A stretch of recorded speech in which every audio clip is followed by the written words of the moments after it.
नमस्कार साथियों, आपकी स्क्रीन के सामने एमीन चैप्टर है जिसके हम MCQ और फिल इन द ब्लैंक वाले क्वेश्चनों की बात करेंगे। बोर्ड एग्जाम में इस बार इस चैप्टर से काफ़ी आपको मल्टीपल चॉइस क्वेश्चन और फिल इन द ब्लैंक वाले क्वेश्चन देखने को मिलेंगे। तो वीडियो को शुरू करते हो। जो स्टूडेंट फर्स्ट बार इस MK बूस्ट यूट्यूब चैनल पे आए हैं वो चैनल को लाइक शेयर और सब्सक्राइब कर दे और अपने जितने भी साथी उन सभी तक इस वीडियो का लिंक शेयर करें, जिससे आने वाले दिनों में आपको और भी महत्वपूर्ण वीडियो का नोटिफिकेशन है वो प्राप्त हो सके। तो क्वेश्चन आपकी स्क्रीन के सामने पहला क्वेश्चन है, सोच समझ के इसका आंसर देना, कहीं गलती ना हो जाए। कि निम्न में से गैसीय प्रावस्था में सर्वाधिक क्षारीय है। देखो कौन सी अवस्था की बात कर रहा है, गैसीय प्रावस्था। तो गैसीय प्रावस्था में देखे जाए तो देखो ये जो एनिलीन है, एनिलीन की तुलना में तो आपका ये मिथिल एमीन अधिक होता है। अब इसी ये प्राथमिक एमीन है, ये द्वितीयक एमीन और तृतीयक एमीन है। तो देखो यहाँ से आप समझते हो कि अगर इस एमीन पर एल्किल समूह की संख्या बढ़ेगी तो ये अपना प्लस आई प्रभाव दर्शाएंगे, जिससे नाइट्रोजन पे इलेक्ट्रॉन घनत्व बढ़ेगा तो इसकी क्षारीयता में वृद्धि होगी। कौन सी अवस्था में, गैसीय प्रावस्था में। उस कंडीशन में सबसे अधिक क्षारीय कौन सा होगा, तृतीयक एमीन CH3 होल्ट्राइस N। लेकिन अगर यही क्वेश्चन अगर कौन सी अवस्था में पूछा जाता है, जलीय अवस्था में, तो इसका एक फॉर्मूला मैंने क्लास में बच्चों को याद करा था, 21-30 आपको याद करना था। अगला हिंसबर्ग अभिकर्मक है।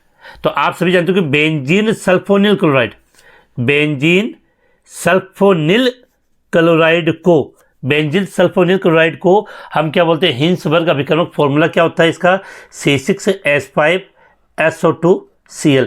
इसको आप क्या बोलते हो, हिंसबर्ग अभिकर्मक। तो right answer benzene sulphonyl chloride. इसके बाद एल्किल एमीन में नाइट्रोजन का संकरण होता है। देखो एल्किल एमीन की बात करें तो NH2 की बात कर रहा है। तो देखो नाइट्रोजन में एक बंद यहाँ पर दो हाइड्रोजन 3 और एक होता है लोन पे 4, तो 4 का मतलब संकरण sp3।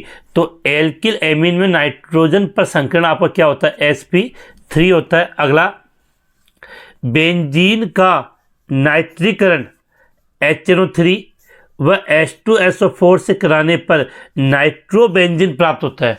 क्या प्राप्त होता है, नाइट्रोबेंजीन प्राप्त होता है। यहाँ HNO3, जो HNO3 नाइट्रिक अम्ल का किस रूप में व्यवहार करता है, तो ये याद रखना है। यहाँ पे जो नाइट्रिक अम्ल है, क्योंकि सीधा क्वेश्चन होता है वो आपसे पूछता नहीं है, नाइट्रिक अम्ल वो क्षार के समान व्यवहार करता है। अगला प्राथमिक एमीन, किसकी बात कर रहे हैं हम, प्राथमिक एमीन कार्बिल एमीन अभिक्रिया द्वारा देता है। तो आपको पता है प्राथमिक एमीन की जब आप कार्बिल एमीन अभिक्रिया करते हो तो इसमें आपको उत्पाद के रूप में आइसोसाइनाइड जैसा दुर्गंध युक्त पदार्थ आपको प्राप्त होता है। तो इसका राइट आंसर क्या हो जाएगा, C आइसोसाइनाइड द्वारा।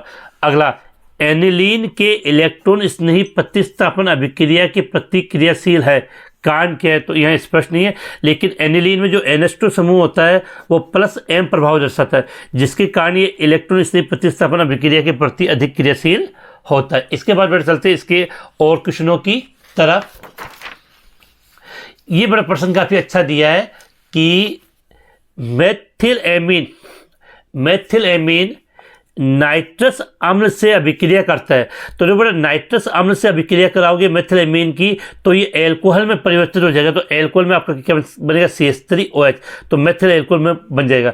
मेथिल एमीन नाइट्रस अम्ल से अभिक्रिया द्वारा देता है तो CH3OH मेथिल एल्कोहल देगा। अगला प्राथमिक एमीन एल्कोहलिक KOH वह क्लोरोफॉर्म के साथ अभिक्रिया देता है। तो सीधी सी बात, अभी तो बात करती है ये कौन सा परीक्षण अभिक्रिया होगी, कार्बिल एमीन अभिक्रिया, जिसको आप आइसोसाइनाइड परीक्षण भी कहते हो। तो इसमें उत्पाद के रूप में आपको B आइसोसाइनाइड प्राप्त होता है। इसके बाद अगला क्वेश्चन काफ़ी अच्छा है कि निम्न में से कौन से एमीन यौगिक का उपयोग रक्तचाप बढ़ाने में किया जाता है। तो याद कर लेना, इस प्रकार के क्वेश्चन तो आपको बोर्ड एग्जाम में जरूर देखने को मिल सकते हैं। एडिनलिन व इफेड्रिन, एडिनलिन व इफेड्रिन का जो प्रयोग होता है वो रक्तचाप बढ़ाने के लिए किया जाता है। अगला क्वेश्चन भी काफ़ी अच्छा है जिसका आंसर आप जल्दी से दें कि दंत चिकित्सा में निषेचक के रूप में उपयोगी है। दंत चिकित्सा में निषेचक के रूप में उपयोगी है। तो इसके लिए यहाँ पर जो उपयोग करते हैं उसको बोलते हैं नोवोकेन। क्या है, नोवोकेन। ये भी एक प्रकार का एमीन ही है, नोवोकेन एमीन है। अगला है CH3 CH2 CH2 CH, फिर NH CH3, फिर दूसरा है CH3 CH2 NH CH2 CH3। देखो अगर इसको आप गौर से देखो, इसके एक तरफ तो जुड़ा हुआ है CH3, दूसरी तरफ जुड़ा हुआ है 4 कार्बन की श्रृंखला। इसमें क्या किया, देखो बड़ा एक तो मिस प्रिंटिंग है, इसमें ये श्रृंखला इतनी होगी, ये कंडीशन होगी, ठीक है। अब क्या किया कि इसके इधर भी एथिल हो गया, इधर भी एथिल, तो ये बीच में शिफ्ट हो गया, मतलब इसको यहाँ से ये यहाँ शिफ्ट हो गया, तो ऐसे समयावस्था को बोलते हैं मध्यावस्था। मध्य में शिफ्ट हो गया, तो इस समयावस्था को हम क्या कहते हैं, मध्यावस्था। अगला, हाफमैन ब्रोमाइड अभिक्रिया में उत्पाद बनता है। बेटा हाफमैन ब्रोमाइड अभिक्रिया किसकी अभिक्रिया होती है, एमाइड की, और इससे प्राप्त क्या होता है आपको, प्राथमिक एमीन। तो इसका राइट आंसर क्या हो जाएगा, प्राथमिक एमीन। तो हाफमैन ब्रोमाइड अभिक्रिया में उत्पाद बनता है, वो क्या बनता है, प्राथमिक एमीन बनता है। अगला, कार्बिन एमीन परीक्षण कौन से एमीन की पहचान है। तो आप सभी जानते हो जो कार्बिन एमीन परीक्षण है वो केवल कौन देता है, प्राथमिक एमीन देगा। कौन देगा, प्राथमिक एमीन। तो इसका राइट आंसर है वो ए हो जाएगा। कार्बिन एमीन परीक्षण प्राथमिक एमीन की पहचान की अभिक्रिया, प्राथमिक एमीन। अगला, हिंसबर्ग अभिकर्मक का सूत्र है। हिंसबर्ग अभिकर्मक का सूत्र है C6H5SO2Cl। राइट आंसर ये हो जाएगा। अभी इस क्वेश्चन की बात की थी, हिंसबर्ग अभिकर्मक का सूत्र क्या होता है, C6H5SO2Cl बेंजील सल्फोनिल क्लोराइड के नाम से इसको जाना जाता है। तो ये मल्टीपल चॉइस क्वेश्चन थे, और उम्मीद है इसी प्रकार के कुछ क्वेश्चन आपको बोर्ड एग्जाम में देखने को भी मिलेंगे। अगला क्वेश्चन देखो आपकी स्क्रीन पे है, C6H5NH2 एनिलीन है, इसकी क्रिया NaNO2 और HCl से, तो कौन सी अभिक्रिया हो गई, डाई एजोटीकरण। तो डाई एजोटीकरण होगा तो यहाँ एक के रूप में क्या बनेगा आपका, C6H5N2Cl benzene diazonium chloride, और कॉपर चूर्ण के साथ क्रिया की। तो देखो ये तो हो गई आपकी गाटरमान अभिक्रिया, गाटरमान अभिक्रिया, और ये जो अभिक्रिया थी वो क्या थी आपकी, डाई एजोटीकरण। नेम से याद होनी चाहिए।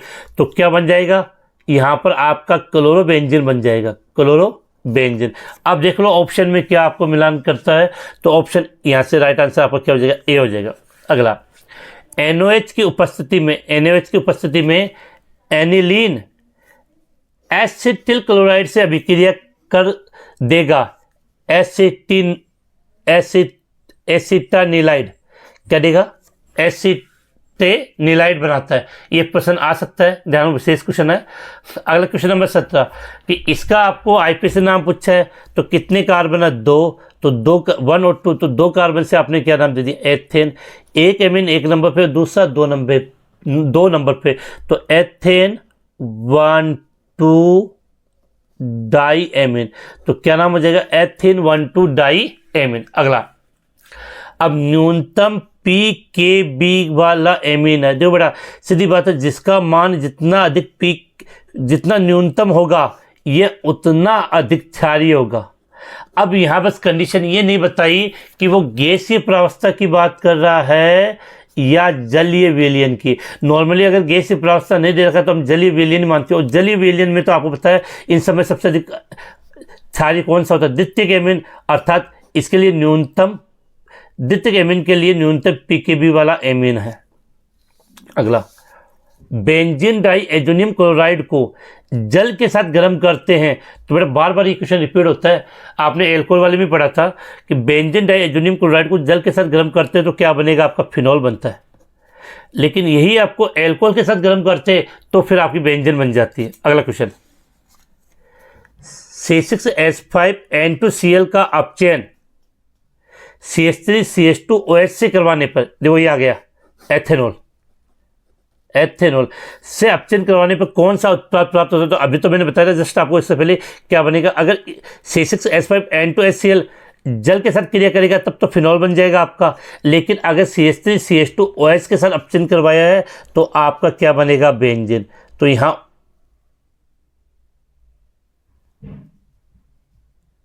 ये प्रश्न पूछा बेटा, थोड़ा सा प्रश्न इसको घुमा दिया है, करवाने से कौन सा उत्पाद नहीं बनेगा।